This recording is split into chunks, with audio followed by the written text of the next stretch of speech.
Alright guys, you are starting Tuesday morning off with these two pools that are side by side together. I always do the one on the right, and here it is.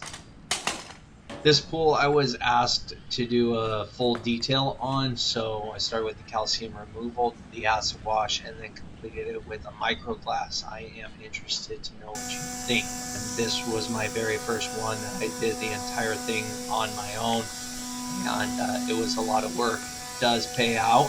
It took me, one full day and then a couple extra visits, but the detail was worth it. I would do details, but it is a lot of work.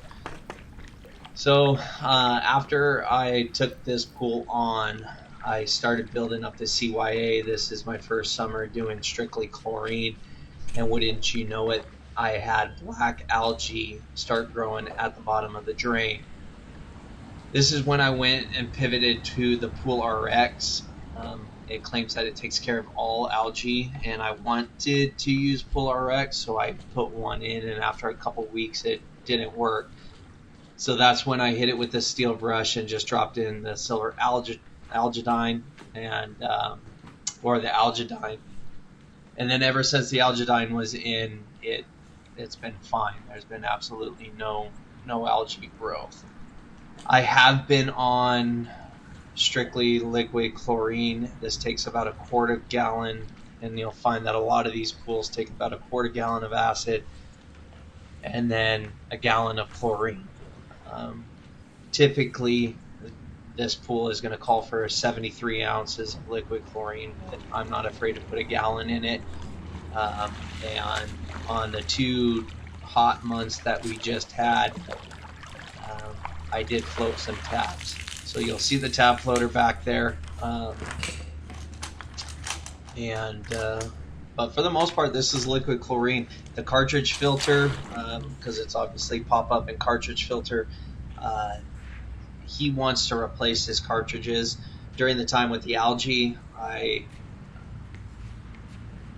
was doing filter cleans. This is all on my dime. I got to figure out why the hell I got black algae and get this thing off. I just ran a full detail on this pool.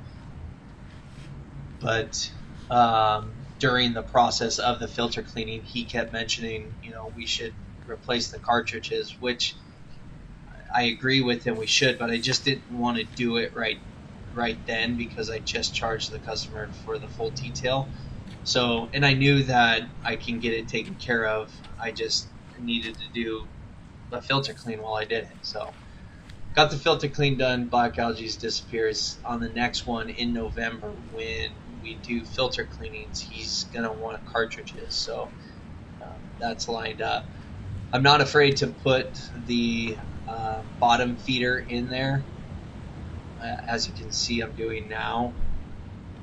But this was just after that big storm we just had. So I would say I reach for the bottom feeder probably twice, 50% of the time on this pool, just to detail it up, make it look good, make sure that I'm not taking any shortcuts here. The one shortcut that I will take on a lot of these pools is not emptying the pump basket.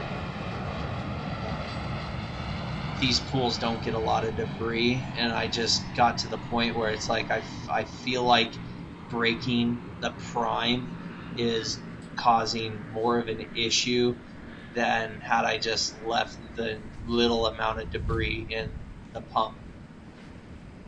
So that's about it on this pool. Alright, so here we are next door. I already ran my sample of water. So what my system looks like is I come to the pool with my Moses water and my scoop. And I spray the Moses water, which I've already done off scene or off camera. And then I take a sample of water back to my truck. At my truck is where I do all my testing. Once I do my testing, I grab what I need. I make a second trip back to the backyard, which you're seeing right now. Of quarter gallon of acid and a gallon, and I went a little light on this one. I probably should have put that full gallon of liquid chlorine in there, but you know, let's roll the dice. Your problem next week. Haha. All right, so here I am. I show back up. This pool was just hammered, so I know that I'm going to have to vacuum. This pool does have good suction, so I'm not afraid to use the manual vac, but I also use my bottom feeder on this pool. And I would say that I am not afraid to pull out the bottom feeder. I use it all the time. I look at these pools like I'm detailing them each week.